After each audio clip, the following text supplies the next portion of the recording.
എല്ലാവർക്കും നമസ്കാരം. ഇന്റർവ്യൂ ടിപ്സിൻ്റെ അടുത്തൊരു ക്ലാസ്സുകളിലേക്ക് എല്ലാവർക്കും സ്വാഗതം. ഇന്നത്തെ ക്ലാസ്സിൽ നമ്മൾ പഠിക്കാൻ പോകുന്നത് അമീബിക് മസ്തിഷ്ക ജ്വരം എന്ന അസുഖത്തെക്കുറിച്ചാണ് നമ്മൾ പഠിക്കാൻ പോകുന്നത്. ഈ അസുഖം ഇപ്പോൾ നിലവിൽ പല ജില്ലയിലും കണ്ടുവരുന്നുണ്ട്. വളരെ അധികം സീരിയസ് ആയിട്ടുള്ള മരണനിരക്ക് 97% മരണനിരക്ക് ഉണ്ടായേക്കാവുന്ന അസുഖമാണ് ഈ അമീബിക് മസ്തിഷ്ക ജ്വരം എന്ന് പറഞ്ഞാൽ. അത്രയും സീരിയസ് ആവുന്ന കണ്ടീഷനാണ് ഈ അസുഖം ബാധിച്ചാൽ ഉണ്ടാവുന്നത്. മസ്തിഷ്ക ജ്വരം എന്ന് പറഞ്ഞാൽ തന്നെ നമുക്കറിയാം തലച്ചോറിനെ ബാധിക്കുന്ന അസുഖമാണ്.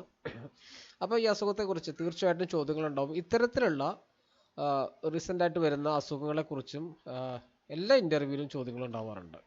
അപ്പം ഈ അമീബിക് മസ്തിഷ്ക ജ്വരം എന്താണെന്ന് നമുക്കൊന്ന് പഠിച്ചു പോകാം. അപ്പോൾ അതിൻ്റെ പ്രധാനപ്പെട്ട കാര്യങ്ങൾ ഇതിനകത്ത് പറയുന്നുണ്ട്. ഒന്ന് മനസ്സിലാക്കി വെച്ച് പോവുക. കാരണം ഏത് ഭാഗത്താണ് ചോദ്യങ്ങൾ ഉണ്ടാവുന്നത്, അത്തരം കാര്യങ്ങൾ നമുക്ക് ഈ ക്ലാസ്സിലൂടെ നോക്കാം. ആദ്യമായിട്ട് എന്താണ് ഈ അസുഖത്തെക്കുറിച്ച് നമുക്ക് എന്താണെന്ന് മനസ്സിലാക്കാൻ പറ്റും. അസുഖം രോഗബാധ ഉണ്ടാവുന്നത് കെട്ടിക്കിടക്കുന്ന വെള്ളത്തിൽ, അധിക ദിവസങ്ങളായിട്ട് കെട്ടിക്കിടക്കുന്ന വെള്ളത്തിൽ കുളിക്കുന്നവരിൽ, മുങ്ങി കുളിക്കുന്നവരിൽ, നീന്തുന്നവരിലൊക്കെയാണ് ഈ രോഗബാധ ഉണ്ടാകുന്നത്. അത് ബാക്ടീരിയയാണ് അതിൻ്റെ രോഗാണു. അതിൻ്റെ പേര് ഉണ്ട്, നെഗ്ലേറിയ ഫൗലേറിയാണ് നമ്മളിപ്പോൾ കണ്ടെത്തിയിരിക്കുന്ന ബാക്ടീരിയയുടെ പേര്. അതിൻ്റെ തന്നെ പല വിഭാഗങ്ങളുണ്ട്. അക്കാന്ത, അമീബ, അതേപോലെ തന്നെ സാപ്പിനിയ, അടുത്തത് ബാലമുത്തിയ, വെർമമീബ എന്നീ അമീബ വിഭാഗത്തിൽപ്പെട്ട രോഗാണുക്കളാണ്. നമ്മുടെ തലച്ചോറിനെയാണ് ബാധിക്കുന്നത്. ഈ തലച്ചോറിനെ ബാധിക്കുന്നത് എങ്ങനെയാണെന്ന് പറഞ്ഞാൽ, നമ്മൾ വെള്ളത്തിൽ കുളിക്കുമ്പോൾ നമ്മുടെ മൂക്കിലൂടെ വെള്ളം കയറുമ്പോൾ മൂക്കിനെയും മസ്തിഷ്കത്തെയും വേർതിരിക്കുന്ന നേരത്തെ പാളിയില്ല, ആ സുഷിരങ്ങൾ വഴിയാണ്, അല്ലെങ്കിൽ ചെവിയിലൂടെ വെള്ളം കയറുമ്പോൾ അതിൽ സുഷിരങ്ങൾ വഴി ഈ അമീബ തലച്ചോറിലേക്ക് കടക്കുകയും മെനിഞ്ചോ എൻസെഫലൈറ്റിസ് രോഗം ഉണ്ടാകുന്നു. മെനിഞ്ചോ എൻസെഫലൈറ്റിസ് പറഞ്ഞാൽ മെനിഞ്ചസ് നമ്മുടെ തലച്ചോറിനെ പൊതിഞ്ഞ് സംരക്ഷിക്കുന്ന ആവരണത്തിൽ ഇൻഫെക്ഷൻ ഉണ്ടാകുന്നു. ആ ഇൻഫെക്ഷൻ അത് സീരിയസ് ആയിട്ട് ഉണ്ടാവുന്നതാണ് ഈ അമീബിക് മസ്തിഷ്ക ജ്വരം എന്ന് പറഞ്ഞ അസുഖം. ഈ അസുഖത്തിൻ്റെ മരണനിരക്ക് എന്ന് പറയുന്നത് 97%. അത്രയും ഡേഞ്ചർ ആയിട്ടുള്ള അസുഖമാണ്. പെട്ടെന്ന് തന്നെയാവും മരണം സംഭവിക്കുക. നമുക്കതിൻ്റെ കണ്ടെത്തുമ്പോഴേക്കും അത് വളരെയധികം രോഗം മൂർച്ഛിച്ച് മരണം വരെ സംഭവിക്കാൻ സാധ്യത കൂടുതലുള്ള അസുഖമാണ്. അതിന് അണുബാധ ഉണ്ടായാലോ 1 മുതൽ 9 ദിവസത്തിനുള്ളിൽ തന്നെ രോഗലക്ഷണങ്ങൾ പ്രകടമാകുമെന്നാണ് പറയുന്നത്. അപ്പോൾ അതിൻ്റെ ലക്ഷണങ്ങൾ എന്തൊക്കെയാണ് ഉണ്ടാവുന്നത്? വളരെ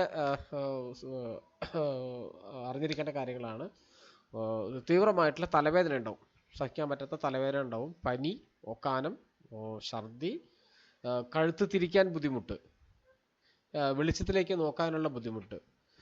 കുഞ്ഞുങ്ങളിലാണെങ്കിൽ ഭക്ഷണം കഴിക്കാനുള്ള അവർ ഭക്ഷണം കഴിക്കില്ല. അതുപോലെ തന്നെ ഒട്ടും ആക്റ്റീവ് ആവാതെ നിഷ്ക്രിയരായിരിക്കും കാണപ്പെടും. പിന്നെ സാധാരണ കാണിക്കാത്തതിലും വ്യത്യസ്തമായിട്ടുള്ള പ്രതികരണങ്ങളുണ്ടാവും. ഇനി രോഗബാധ സംഭവിച്ചാലോ, ആ രോഗബാധ സ്ഥിരീകരിച്ചിട്ടുണ്ടെങ്കിൽ ആ രോഗബാധ അപസ്മാരം, ബോധക്ഷയം, ഓർമ്മക്കുറവ്, ഇത്തരം ലക്ഷണങ്ങളൊക്കെ ഈ അസുഖത്തിൽ കണ്ടുവരുന്നുണ്ട്. ഓക്കെ, അപ്പോൾ അസുഖത്തിൻ്റെ ലക്ഷണങ്ങൾ എന്താണെന്ന് മനസ്സിലായല്ലോ. അസുഖം എങ്ങനെയാണ് പടരുന്നതെന്ന് മനസ്സിലായി. ഇനിയാണ് വളരെ അധികം നമുക്ക് അറിഞ്ഞിരിക്കേണ്ടത് എന്തൊക്കെ കാര്യങ്ങളാണ് ശ്രദ്ധിക്കേണ്ടത്. അസുഖം വരാതിരിക്കാൻ വേണ്ടി എന്തൊക്കെ കാര്യങ്ങളാണ് ശ്രദ്ധിക്കേണ്ടതെന്നുള്ള കാര്യങ്ങളാണ് പറയുന്നത്. കെട്ടിക്കിടക്കുന്ന വെള്ളങ്ങളിലും അതേപോലെ തന്നെ ഈ മൃഗങ്ങളെ കുളിപ്പിക്കുന്നതായിട്ടുള്ള കുളങ്ങളിലൊന്നും കുളിക്കുകയോ മുഖം കഴുകുകയോ ചെയ്യരുത്. ഇല്ലേ, നമ്മുടെ ഇപ്പം ലെപ്റ്റോസ്പൈറോസിസ് പടരുന്നതും ഇത്തരത്തിലുള്ള കണ്ടാമിനേറ്റഡ് ആയിട്ടുള്ള വെള്ളത്തിൽ നിന്നൊക്കെ പകരുന്നുണ്ട്. അതേപോലെ തന്നെയാണ് അതിലും ഡേഞ്ചർ ആയിട്ടുള്ളതാണ് കെട്ടിക്കിടക്കുന്നതും മൃഗങ്ങൾ കുളിപ്പിക്കുന്നതായിട്ടുള്ള ജലാശയങ്ങളിൽ കുളിക്കുകയോ നീന്തുകയോ മുഖം കഴുകുകയോ ഒന്നും ചെയ്യരുത്. ഇനി വൃത്തിയാക്കാത്ത ജലസംഭരണികളിൽ വെള്ളം ഉപയോഗിക്കുമ്പോൾ ശ്രദ്ധിക്കണം. അപ്പോൾ അവിടെ നമ്മൾ എന്ത് ചെയ്യണം? അങ്ങനെ വെള്ളം ഉപയോഗിക്കുകയാണെങ്കിൽ അത് ക്ലോറിനേറ്റ് ചെയ്തിട്ട് വേണം ഉപയോഗിക്കാൻ. ഓക്കെ, മൂക്കിലൂടെയും ചെവിയിലൂടെയൊക്കെയാണ് ഈ ബാക്ടീരിയ തലച്ചോറിലേക്ക് കയറുന്നതെന്ന് നമ്മൾ കണ്ടു. അപ്പോൾ മൂക്കിൽ എന്തെങ്കിലും ശസ്ത്രക്രിയ ചെയ്തവരോ അങ്ങനെ മുറിവുള്ളവരോ ഒന്നും ഇത്തരത്തിലുള്ള വെള്ളത്തിനുമായിട്ട് സമ്പർക്കത്തിൽ വരുമ്പോൾ വളരെയധികം ശ്രദ്ധിക്കേണ്ടതാണ്. അതേപോലെ തന്നെ തലയിൽ ക്ഷതമേറ്റവർക്കും എന്തെങ്കിലും സർജറി എന്തെങ്കിലും കഴിഞ്ഞവർക്കും പ്രത്യേകം ശ്രദ്ധിക്കണം. ഈ ഈ അമീബ വളരെയധികം പെട്ടെന്ന് തന്നെ തലച്ചോറിലേക്ക് എത്തിപ്പെടാൻ സാധ്യത കൂടുതലാണ്. ഇത്തരത്തിലുള്ള മൂക്കിൽ, ചെവിയിൽ, തലയിലൊക്കെ മുറിവുള്ളവർക്കൊക്കെ ഈ വെള്ളവുമായി ബന്ധപ്പെടുമ്പോൾ ബാക്ടീരിയ തലച്ചോറിലേക്ക് എത്തിപ്പെടാൻ വേഗത കൂടുതലാണ്, പെട്ടെന്ന് തന്നെ എത്താൻ പറ്റും. ഓക്കെ, ഇനി അടുത്ത ശ്രദ്ധിക്കേണ്ട കാര്യങ്ങൾ, കണ്ണിൽ മുറിവുള്ളവർ, ചെവിയിൽ പഴുപ്പുള്ളവരും കുളത്തിലും തോട്ടിലും കെട്ടിക്കിടക്കുന്ന വെള്ളത്തിലൊന്നും കുളിക്കാൻ പാടില്ല. കാരണം അതൊക്കെ ഈ പെട്ടെന്ന് തന്നെ തലച്ചോറിലേക്ക് ഇൻഫെക്ഷൻ വരാനുള്ള സാധ്യത കൂടുതലാണ്. ഇനി പായൽ മൂടിയ സൂര്യപ്രകാശം ഏൽക്കാത്ത ജലാശയങ്ങളിൽ കുളിക്കരുത്. കാരണം അവിടെ ഈ ബാക്ടീരിയയുടെ സാന്നിധ്യം ഉണ്ടാവും. അവിടെ തന്നെ നമുക്ക് ഈ പായൽ മൂടുന്നതും അതിൻ്റെ കാര്യം ഞാൻ പറഞ്ഞുതരാം.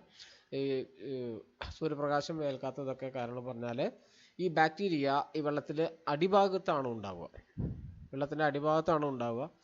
അപ്പോൾ നമ്മൾ ഈ വെള്ളത്തിൽ ഇറങ്ങി ആ വെള്ളത്തിൽ ആ അടിഭാഗത്തെ ആ മണ്ണുമെല്ലാം മിക്സ് ആകുമ്പോഴാണ് ഈ ബാക്ടീരിയ അത് കൂടുതൽ പുറത്തേക്ക് വരിക.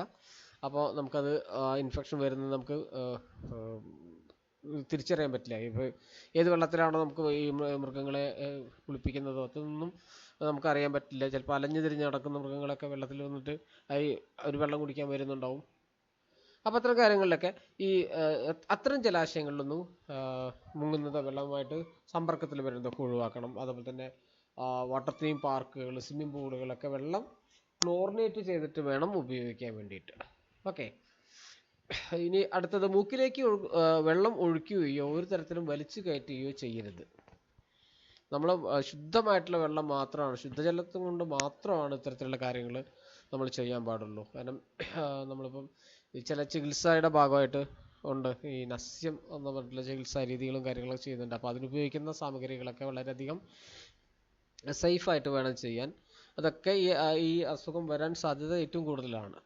ഇനി ഒരുപാട് നാൾ തുറന്നിട്ട ടാങ്കുകളിൽ വെള്ളം ഉപയോഗിക്കുമ്പോൾ അത് ശുദ്ധീകരിച്ചിട്ട് വേണം നമുക്ക് ഉപയോഗിക്കാൻ വേണ്ടിയിട്ട്.